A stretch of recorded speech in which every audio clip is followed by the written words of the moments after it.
Ethan Reed, a dedicated teacher, was involved in a tragic crime story that drew significant attention. His relationship with Olivia Rogan, a software engineer, became entangled with issues of surveillance and control, leading to a heartbreaking conclusion. On October 15, 2021, police responded to a distress call from an apartment complex on Oak Street. What they discovered inside would haunt them for years to come: the lifeless body of 32-year-old Ethan Ray, a beloved local high school teacher, lying in a pool of his own blood. The suspect, his girlfriend of 2 years, 29-year-old software engineer Olivia Rogan, was a young woman with a bright future, known for her involvement in community activities and her academic achievements. As investigators delved deeper into the case, they uncovered a disturbing web of surveillance, manipulation, and escalating control that had ensnared Ethan in the months leading up to his death. Hidden cameras meticulously placed throughout his apartment told a silent tale of paranoia and obsession. Olivia Rogan's path to becoming the central figure in a tragic true crime story began long before she met Ethan Reed. Born in 1993 to Margaret and James Rogan, Olivia grew up in a middle-class suburb of Portland. From an early age, those close to the family noted Olivia's intense need for attention and validation. Margaret Rogan, in an interview following her daughter's arrest, reflected on Olivia's childhood. She was an exceptionally bright child, always at the top of her class, but she struggled to form lasting friendships. Margaret recalled, "At the time I thought it was just because she cared so much." Despite these interpersonal challenges, Olivia excelled academically. She graduated as valedictorian of her high school class and went on to study computer science at Stanford University. It was here that Olivia's controlling tendencies found a new outlet in the world of technology. Her college roommate, Sarah Jennings, remembered Olivia's fascination with coding and surveillance software. "She was brilliant at it," Sarah said, "but sometimes it felt like she was using her skills to keep tabs on everyone around her. She'd casually mention things about our classmates that she couldn't possibly have known without some kind of digital snooping." After graduating with honors, Olivia landed a prestigious job at a tech startup. Her colleagues described her as driven and meticulous, often working long hours to perfect her code. However, her personal life continued to be marked by tumultuous short-lived relationships.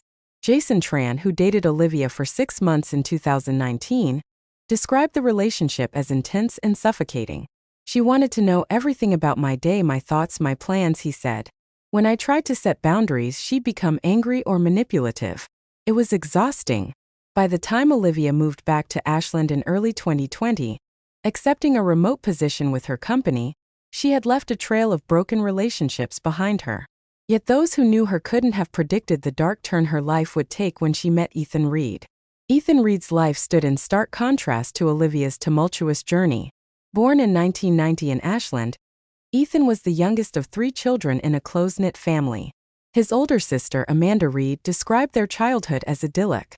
"We grew up surrounded by nature, spending our summers hiking in the mountains and our winters skiing." Ethan was always the peacemaker, the one who could make anyone laugh.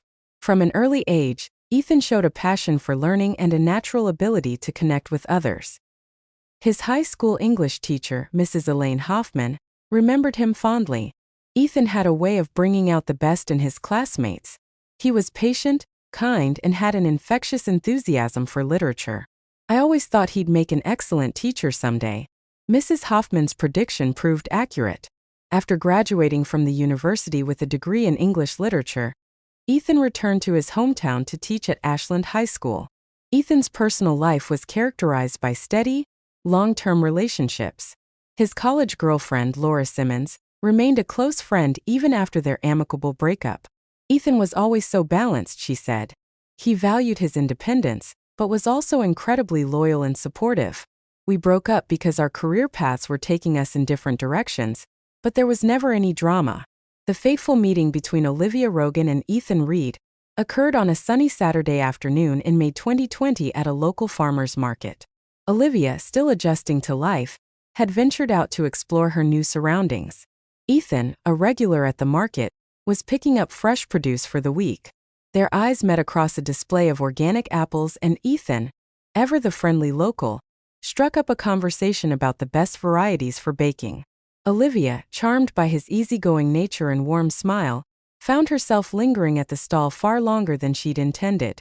As they chatted, they discovered a shared love of classic literature and hiking. Ethan, impressed by Olivia's quick wit and intelligence, suggested they meet up for a hike the following weekend. Olivia, feeling an instant connection, eagerly agreed. Their first date was a hike up to Grizzly Peak, offering breathtaking views of the Rogue Valley. Ethan's friend Mark later recalled, Ethan came back from that hike on cloud nine. He couldn't stop talking about how smart and funny Olivia was. How they'd talked for hours without a lull in the conversation. Over the next few weeks, Olivia and Ethan's relationship blossomed rapidly. They spent long evenings discussing books, sharing meals, and exploring the natural beauty of southern area. To those around them, they seemed like a perfect match. However, even in these early honeymoon days of their relationship, there were subtle signs of Olivia's possessive nature. Ethan's sister, Amanda, noticed that Olivia seemed to monopolize his time. She'd call or text constantly when they weren't together, and she always seemed to have a reason why Ethan couldn't join family gatherings without her. Ethan, blinded by the excitement of new love, brushed off these early red flags. When his friend Mark expressed concern about the intensity of the relationship, Ethan laughed it off. "She's just excited about us," he said. "It'll calm down once we're more settled." Little did Ethan know that this was just the beginning of a pattern that would gradually tighten around him, slowly cutting him off from the life he had built and the people who cared about him most. By the fall of 2020, Olivia had all but moved into Ethan's apartment. Despite him never officially asking her to live with him, she began to exert influence over every aspect of his daily life, from what he ate to how he spent his free time. Ethan's colleague and friend, fellow English teacher Jessica Lawson, noticed changes in his behavior at work. He started turning down invitations to after-school happy hours, something he'd always enjoyed before. When I asked him about it, he said Olivia wasn't comfortable with him being out late, Jessica recalled. It seemed odd, given that she knew most of us and had even joined us a few times. Olivia's control extended to Ethan's social media presence. Friends noticed that his usually active Facebook and Instagram accounts became sparse, with posts becoming infrequent and impersonal. When questioned, Ethan would brush it off, saying he was trying to be more private online. But it was Olivia's attempts to isolate Ethan from his family that raised the most alarm bells. Amanda Reed remembered a particularly disturbing incident during the 2020 holiday season. "We always have a big family Christmas at our parents' house," she said. But that year, Ethan called at the last minute to say he and Olivia couldn't make it. When I pressed him, he said Olivia wasn't feeling well, and he needed to stay with her. But I could hear her in the background, sounding perfectly fine. Olivia employed a variety of emotional manipulation tactics to maintain her grip on Ethan. She would oscillate between lavishing him with affection and subjecting him to cold, silent treatments if he didn't comply with her wishes. Ethan's friend Mark recounted a camping trip they had planned for months. "The night before we were supposed to leave, Ethan called to cancel. He sounded so defeated. He said Olivia was upset he was going away without her, even though she'd been invited and had declined." As 2021 progressed, Olivia's behavior became more erratic. She began accusing Ethan of infidelity, despite having no evidence to support her claims. She would show up unannounced at the high school, ostensibly to bring Ethan lunch. But colleagues noted how she seemed to be scanning the room, as if looking for signs of inappropriate behavior. Ethan's student Emma Chen later testified to a disturbing encounter. "Ms. Rogan came into our classroom during lunch break. Mr. Reed wasn't there, but she stayed anyway, asking us questions about him. Felt really weird and invasive." Despite the mounting evidence of Olivia's controlling behavior, Ethan remained committed to the relationship. Those close to him noted his increasing stress and anxiety, but he would deflect their concerns, often making excuses for Olivia's actions. His sister Amanda confronted him directly in the summer of 2021. "I told him I was worried that this didn't seem like a healthy relationship," she said. "But he just got defensive. He said I didn't understand Olivia, that she'd been hurt in the past and needed extra reassurance. He truly believed he could help her overcome her insecurities." As Olivia's paranoia and need for control reached new heights, she made a decision that would irreversibly alter the course of her relationship with Ethan, and ultimately lead to its tragic conclusion. In late August 2021, While Ethan was away at a weekend teaching conference, Olivia took the drastic step of installing hidden cameras throughout his apartment. The idea had been brewing in Olivia's mind for weeks. Her background in software engineering made the technical aspects of the plan feasible, and her growing suspicions about Ethan's fidelity provided the justification she needed to overcome any moral qualms. Olivia meticulously planned the operation, purchasing small high-definition cameras disguised as everyday objects, a smoke detector, a phone charger, even a potted plant. She also set up sophisticated software that would allow her to access the feeds remotely, from her laptop or phone. On the Friday afternoon that Ethan left for his conference, Olivia sprang into action. She had a key to his apartment, ostensibly for emergencies, which gave her unfettered access. Over the next several hours, she carefully placed cameras in the living room, kitchen, bedroom, and even the bathroom, ensuring every corner of Ethan's private space was under surveillance. With the cameras in place and the software running smoothly, Olivia left the apartment, her heart racing with a mixture of anticipation and guilt. She told herself that this was a necessary step, that it would allay her fears and allow her to trust Ethan completely. The first few days of monitoring proved uneventful. Olivia watched as Ethan went about his daily routines, grading papers, preparing lessons, chatting on the phone with his sister. But rather than easing her suspicions, the lack of incriminating evidence only fueled Olivia's paranoia. She began to obsess over minor details. Why did Ethan smile at that text message? Who was he waving to out the window? Olivia's colleague, David Cho, later recalled noticing changes in her behavior at work during this time. She seemed distracted, constantly checking her phone. I caught a glimpse of her screen once. It looked like a video feed, but she quickly closed it when she saw me looking. As the days turned into weeks, Olivia's obsession with the camera feeds grew. She began neglecting her work, her sleep suffered, and her interactions with Ethan became increasingly strained as she struggled to keep her secret. One evening, while reaching for a book on his shelf, Ethan noticed that several volumes were slightly out of place. He distinctly remembered organizing them just days before. In the bathroom, his toiletries seemed rearranged, though he couldn't pinpoint exactly how. More unsettling were the times he felt as if he was being watched. He'd be grading papers in the living room and suddenly feel a prickle on the back of his neck, as if someone's eyes were on him. But when he looked up, he was alone. Ethan's friend and fellow teacher, Jessica Lawson, recalled a conversation they had during this period. He mentioned feeling on edge in his own home, she said. He laughed it off, saying he was probably just stressed about work, but I could tell it was really bothering him. Olivia's behavior added to Ethan's growing discomfort. She began making comments about his daily activities that she shouldn't have known about. Once, she mentioned in passing that she liked the new brand of coffee he'd bought, despite not having been to his apartment in days. Another time, she asked about a phone call he'd had with his mother, though he was certain he hadn't mentioned it to her. When Ethan would express confusion about these slip-ups, Olivia would quickly change the subject or provide vague explanations. He must have mentioned the coffee in passing, she'd say, or perhaps his mother had told her about the call. As his unease grew, Ethan found himself second-guessing his own memories and perceptions. Am I just being paranoid? He wondered. Is the stress of work getting to me? Despite his attempts to rationalize the strange occurrences, Ethan couldn't shake the feeling that something was deeply wrong. He began to pay closer attention to his surroundings, noting any changes or oddities in his apartment. He even considered confiding in his sister Amanda, but hesitated, worried that his suspicions might sound absurd or that he might be overreacting. The moment of revelation came on an October evening in 2021. Ethan had been grading papers late into the night, the soft glow of his laptop illuminating the living room. As he stretched and prepared to call it a night, his elbow knocked a small potted plant off the side table. The pot shattered on the hardwood floor, soil and ceramic shards scattering across the room. As Ethan knelt to clean up the mess, something caught his eye amidst the debris. A tiny lens, no bigger than a pencil eraser, glinted in the low light, his heart racing. Ethan carefully extracted the object from the soil. It was a miniature camera, expertly concealed within the plant's base. The discovery sent a chill down Ethan's spine. With trembling hands, he began a frantic search of his apartment. Over the next hour, he uncovered 5 more hidden cameras, in the smoke detector, a picture frame, even the shower head.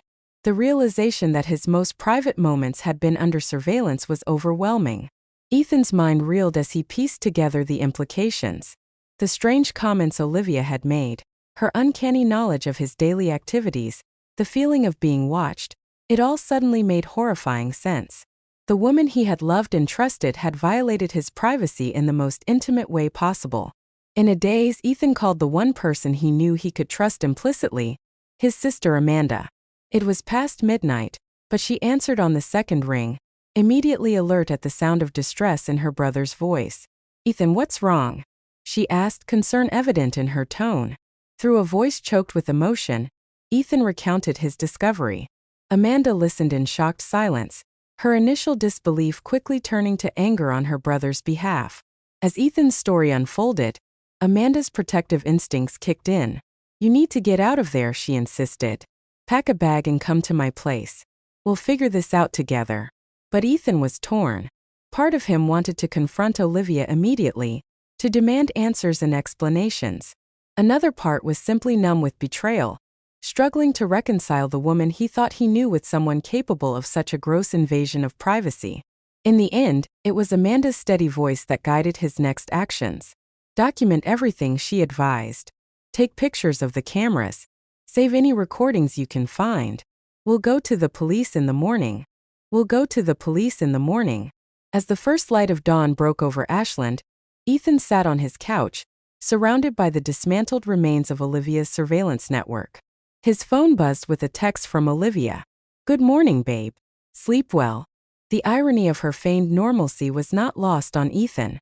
With a deep breath, he typed out a response that would set in motion the final tragic act of their relationship. "We need to talk. Come over as soon as you can." The tension in Ethan's apartment was palpable as Olivia arrived later that morning. She entered with her usual smile, leaning in for a kiss, but froze when she saw Ethan's grim expression and the array of dismantled cameras on the coffee table. For a moment, silence hung heavy in the air. Then Olivia's face crumpled, tears welling in her eyes. "Ethan, I can explain." She began, her voice quavering, but Ethan, his voice low and controlled, cut her off. He spoke of trust betrayed, of the sanctity of privacy violated. With each word, Olivia seemed to shrink, her usual confidence evaporating in the face of her exposed deception. When Ethan finally fell silent, Olivia launched into a desperate justification of her actions. She spoke of her deep-seated insecurities, her fear of losing him, her conviction that if she could just prove to herself that he was faithful, she could finally relax into their relationship. Her words came out in a rush, pleading and explanatory. But Ethan remained unmoved. "I can't be with someone who would do this," he said firmly. "We're done, Olivia. I want you to leave." Olivia's demeanor changed in an instant. Her tears dried up, replaced by a cold, hard look. "You can't do this to me," she hissed. "We're perfect together. You're overreacting." As Ethan stood firm in his decision, Olivia's pleas turned to threats. She spoke of ruining his career, of telling his students and colleagues about embarrassing moments she'd captured on camera. When these threats failed to sway Ethan, she resorted to emotional manipulation, threatening self-harm if he left her. Throughout it all, Ethan remained resolute. Even as his heart broke at the sight of Olivia's desperation, he knew with a clarity that surprised him that there was no coming back from this betrayal. Finally, seeing that her words were having no effect, Olivia stormed out of the apartment, slamming the door behind her. Ethan sank onto the couch, emotionally exhausted. He thought the worst was over. He had no idea that Olivia's desperation was about to take a far more dangerous turn. The events of October 15, 2021, would forever be etched in the memories of Ashland's residents. The day began like any other, with no indication of the tragedy that would unfold. Ethan, emotionally drained from the confrontation with Olivia, had called in sick to work. He spent the morning talking with his sister Amanda, making plans to file a police report about the hidden cameras. As evening approached, he decided to take a walk to clear his head, leaving his phone behind to avoid any desperate messages from Olivia. It was during this absence that Olivia made her final, fatal return to Ethan's apartment. Neighbors would later report seeing her enter the building, her face set in a mask of determination. She used her key to let herself in, her mind racing with a mix of anger, desperation, and a twisted sense of righteous indignation. When Ethan returned home around 7 p.m., he found Olivia waiting for him in the darkened living room. The sight of her there, uninvited and unexpected, sent a jolt of fear through him. "Olivia, what are you doing here?" he asked, his voice wary. Olivia's response was chilling in its calmness. "We're going to fix this, Ethan," she said. "You'll see that we belong together." What followed was a heated argument that quickly spiraled out of control. Olivia vacillated between pleading for another chance and lashing out with bitter accusations. Ethan, his patience exhausted, demanded that she leave immediately. It was then that Olivia's fragile control snapped. In a move that would shock even those who knew of her obsessive tendencies, she produced a kitchen knife she had taken from Ethan's own drawer. The next few moments were a blur of violence and terror. Ethan, caught off guard by the sudden escalation, tried to reason with Olivia, even as he backed away from the blade. But Olivia, beyond the reach of reason, lunged forward. In the struggle that ensued, Ethan's training as a former high school wrestler came into play. He managed to grapple with Olivia, trying to disarm her without causing harm. But in her frenzied state, Olivia's strength seemed superhuman. Neighbors would later report hearing shouts and the sound of breaking glass. One concerned by the commotion called 911, but help would arrive too late. By the time police broke down the door of Ethan's apartment, the tragic scene had already played out to its grim conclusion. They found Ethan on the floor with multiple stab wounds marking his body, the life already fading from his eyes. Olivia sat beside him, the bloody knife still clutched in her hand, her gaze vacant as she stared at what she had done. As paramedics rushed in, futilely attempting to save Ethan's life, Olivia offered no resistance when the police took her into custody. Her only words, repeated over and over like a mantra, were, "He was supposed to love me forever." The investigation, led by Detective Saren Gwynn of the Ashland Police Department, quickly uncovered the full extent of Olivia's surveillance operation, revealing months of invasive monitoring. This digital trail, along with physical evidence from the crime scene and witness statements, painted a damning picture of obsession and premeditated violence. Ethan's family and friends were devastated. His sister Amanda in particular struggled with guilt. "I knew something was wrong," she said in a tearful interview. "I should have pushed harder, done more to get him away from her." As the investigation progressed, more details of Olivia's troubled past came to light. Former colleagues and ex-boyfriends came forward with stories of her controlling behavior and emotional manipulation.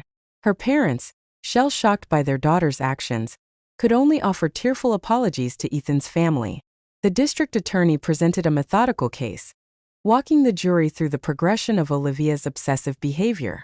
3 covered surveillance footage played a central role, starkly illustrating the invasion of Ethan's privacy. The defense didn't contest the basic facts of the case. Instead, they focused on Olivia's mental state, bringing in expert witnesses to testify about her history of attachment issues and borderline personality disorder. They argued that Olivia's actions were the result of a mental health crisis, not premeditated murder. Olivia herself took the stand. Her testimony, an unsettling mixture of remorse and rationalization, she spoke of her deep love for Ethan and her fear of abandonment, claiming that she never meant to hurt him. Her apparent lack of full comprehension of the gravity of her actions left many in the courtroom disturbed. After a 2-week trial and 3 days of deliberation, the jury returned a guilty verdict on charges of first-degree murder. At the sentencing hearing, the judge delivered a scathing indictment of Olivia's actions before sentencing her to life in prison without the possibility of parole. As Ashland slowly healed, the community was left to reflect on the nature of love, trust in the human capacity for both compassion and cruelty. The case would be remembered, not just for its shocking conclusion, but as a catalyst for change and a somber reminder of the importance of recognizing and addressing toxic relationship dynamics before they escalate to tragedy.